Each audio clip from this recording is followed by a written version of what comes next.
Apedeng gajing pahara jong kipulit kinong hikai hapok ka Shatri jong ka Federation of All School Teachers of Meghalaya Fastom mentagas ngi kalai potrik ujilio da ka wegasur kila Kyntait ban Kynriah na ka Jaka shong kelany mengor hapersha sekretarian. Na kalyang unong aktin ka Fastom umebon lingdo ula terwa ya ki para nong hikai baro bakin Kynriah no sha additional sekretarian hadin balami ka jingpin bena na kalyang jong ka sarkar. Henry baro kite kinong hikai da kawai kasur kila rai kelum bakinam ki satya na kate Jaka. Jadi kani ka Jaka ni kadang aku jong ka 1.4 RPC kabumut ba omsya ban yeng ni palat samut brew. Andai nadu mencisngi ngila ya syong ni ngila dan palat kajar di kata kali kai ka ba ngila yo job shwaning kong. Ika baar pat. Namar ba kani ka Jaka kadang ako jong ka 1.4 RPC te ngayon lu ya ka order na kadisi. Menta kasni hali siya ko order ko 1 minute ba ihapan ya sino nang ni. Ba ihapan ya let protest no siya te siya jan additional secretary. Te kumta kung nong yalam jong ka Fastom Nasmoban kerpa ipi ban ya boot no enga ban niya let no station additional secretariat ang pangila penyang ru ya kadara hante ban ila penyang ru ya kasakasong jompi de kumtang kerpa ipi baro yang niya let no station additional secretariat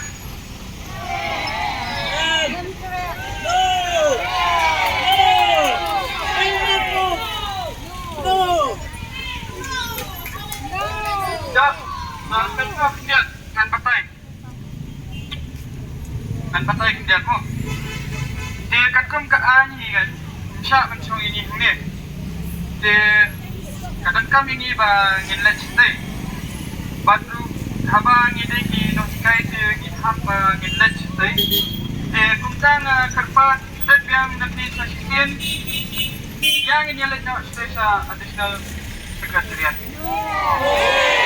tradisi yang bersyarat.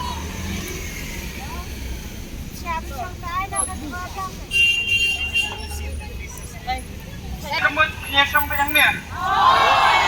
Song baik. Kita ke Fastom deng ilale kat pala. Iku aban pentep lu sya ka sarkar.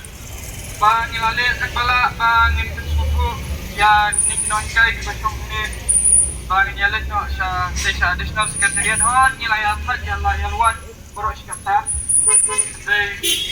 Kemudian pat bagi lihat siya teman bagi diki kai di kumta angkapat bit angkapat hotdog na pi yang ini leto station additional secretariat bagi niya protest sampai gedung